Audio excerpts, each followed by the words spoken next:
11 h du matin dans les cuisines du chef Gaillard près d'Orléans. Chacun est à son poste. Tout doit être prêt pour le service de 12h30. Au menu aujourd'hui. Du potiron rôti au miel avec une sauce raïta. Il y a du concombre et de la tomate fraîche, ainsi que des piments. Sans oublier quelques feuilles de menthe ciselées pour parfaire la présentation. Avant d'envoyer en salle. Mesdames, potiron rôti au miel, sauce raïta. Normal? Pas tout à fait. Ce restaurant est celui d'un EHPAD. Et ici, le chef cuisine chaque jour 180 repas complets. C'est bon, moi ça me plaît. On aime bien tout. Moi j'aime bien tout. Si ces pensionnaires se régalent, c'est parce qu'ici on a délaissé l'industriel au profit des produits frais et locaux. On a notre fournisseur qui est sur Tours. Voilà, les produits sont à 150 km à la ronde de Tours. Gustativement parlant, ça n'a rien à voir, quoi. Travailler des produits frais, ça n'a pas le même goût. Enfin voilà, quoi, c'est une évidence, quoi. Des efforts remarqués par le célèbre guide gastronomique Goemio. Il récompense régulièrement les restaurants du groupe qui se démarquent. Bon appétit. On va pas manger tout ça. Vous mangez ce que vous pouvez, mais vous verrez, c'est très bon. Bien, merci. En tout, 68 EHPAD ont reçu le prestigieux label. Preuve qu'il est possible d'offrir une cuisine de grande qualité en très grande quantité. Un modèle qu'une loi votée en 2018 généralise dans tous les restaurants collectifs publics et certains restaurants privés. Cette loi a été imaginée lors des États généraux de l'alimentation, d'où son nom, Egalim. Dans le public, elle impose aux assiettes servies dans les écoles, collèges, lycées ou tout autre établissement comme les hôpitaux, un minimum de 50% de produits de qualité à l'année. 20% de cette assiette doit être dédiée aux produits bio. Le reste peut se répartir sur d'autres labels de qualité comme les sigles AOP ou IGP. Des quotas à respecter au 1er janvier prochain, autrement dit demain pour les établissements.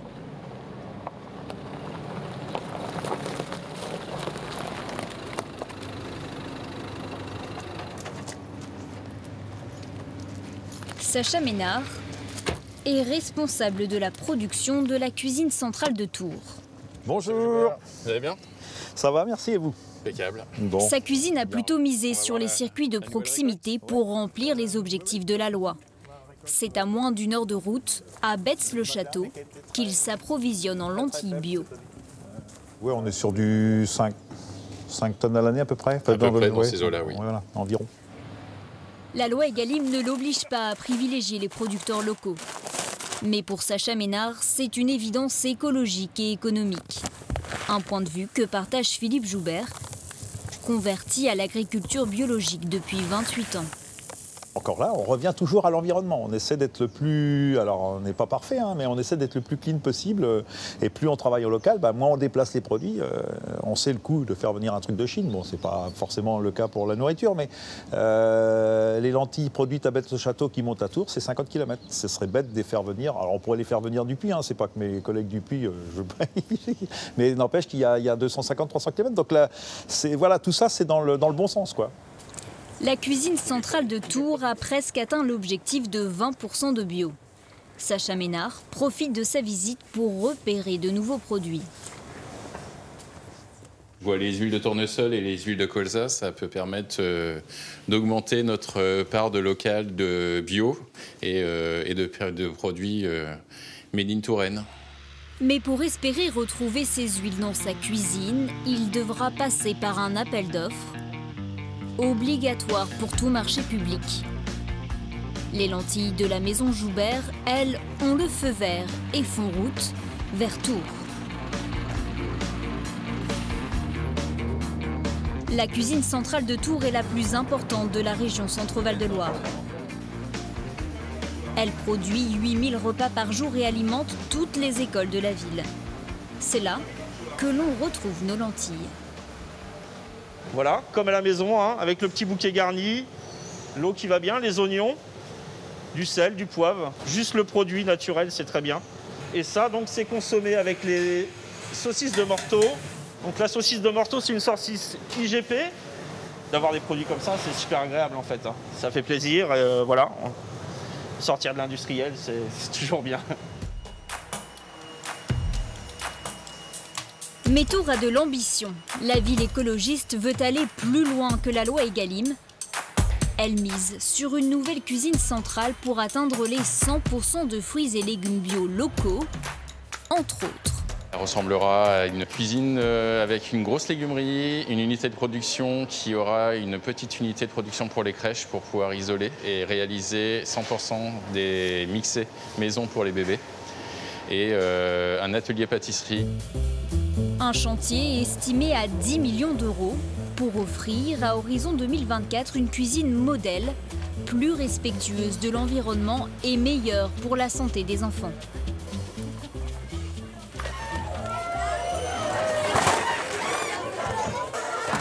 Au sud de la ville, c'est l'heure du déjeuner à l'école Jean Giraudoux.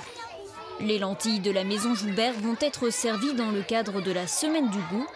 Seront-elles justement au goût de ce jury exigeant? C'est bon, c'est un bon goût. J'aime bien. Est-ce que c'est meilleur les lentilles à la cantine ou à la maison? C'est meilleur à la cantine parce que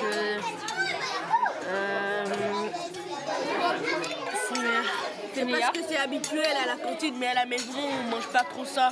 Mais à la cantine, on mange plus souvent ça à chaque année. Les légumineuses ne sont pourtant pas faciles à faire aimer aux enfants. Les stars indétrônables de la cantine restent la pizza, l'archi-parmentier, du couscous, la lasagne. Mais depuis 2019 et l'introduction du repas végétarien une fois par semaine, les choses changent. Toi, qu'est-ce que tu préfères manger à la cantine? des avocats. Pour autant, la viande n'est pas exclue de l'évolution en cours dans les cantines et la restauration collective. Nous sommes à 40 km au nord de Tours.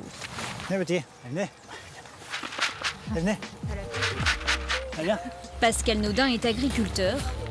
Il fait partie des premiers à s'être lancé dans la production d'une nouvelle viande labellisée, la viande Le Grand Bœuf. Ça a commencé au mois de septembre. J'avais 3 animaux d'inscrits pour partir dans le label Le Grand Bœuf. Hein. Donc une bête charolaise qui est partie première semaine de septembre. Et les 2 autres, une charolaise et une limousine, parties il y a une dizaine de jours. Là.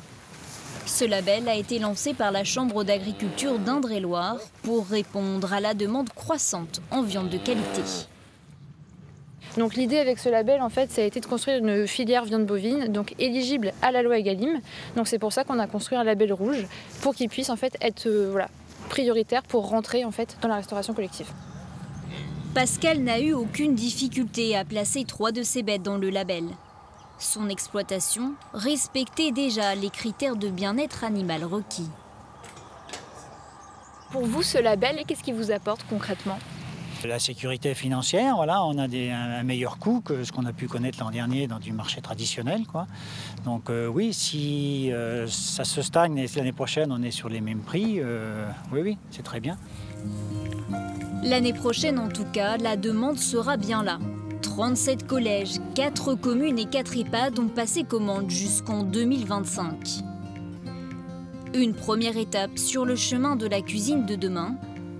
Mais dans tous ces établissements, il faut aussi apprendre à cuisiner sans viande. Nous sommes au lycée hôtelier d'Orléans. Donc la taboulée de saison, salade de pommes de terre aux algues, lasagne du marché. Sur les bancs de l'école, pas de débutants, à la place des chefs confirmés et du personnel de cuisine. Comme toujours, les grosses légumineuses, faites tremper minimum 24 heures, c'est beaucoup mieux. Au menu de leur formation, mise à jour des connaissances pour mieux négocier le virage végétal en cours dans les cantines. Ils ont des connaissances liées à la viande, liées aux sauces, des fonds de sauce en fait avec des poudres, beaucoup d'additifs, etc. Donc forcément, il faut les remettre dans des conditions où ils peuvent avoir accès à des produits naturels. Ça, c'est la base en fait de tout ce que l'on fait aujourd'hui.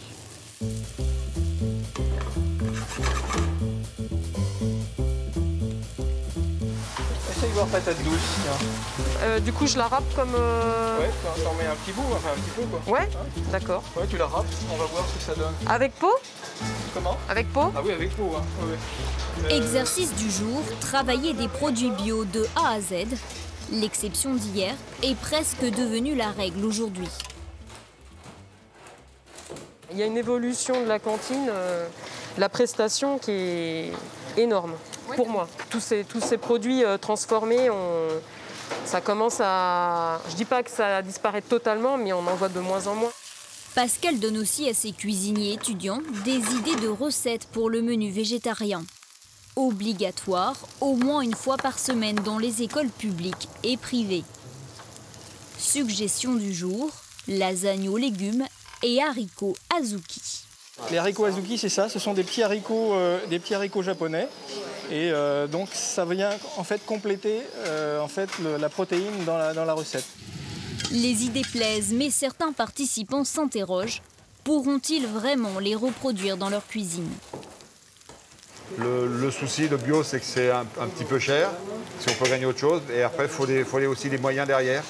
Il faut des moyens parce que ça prend plus de temps, un petit peu à travailler. La salade de pommes de terre, j'ai vu que c'était fait. La pizza, elle est au four. La lasagne du marché, c'est au four.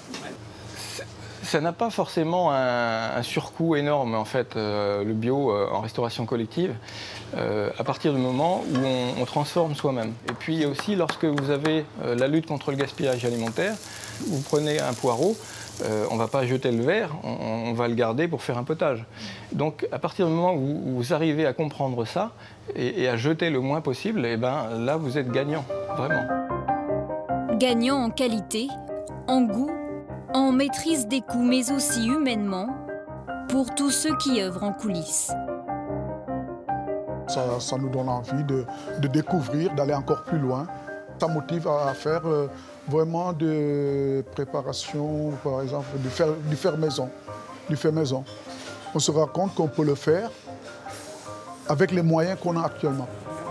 Au bout du compte, la portée écologique et sociale de la loi Egalim dépendra de ce que les établissements en feront. Se contenteront-ils des seuils minimums fixés dans la loi ou iront-ils plus loin? Se tourneront-ils vers les producteurs locaux ou bien vers des fournisseurs étrangers? C'est là toute la question.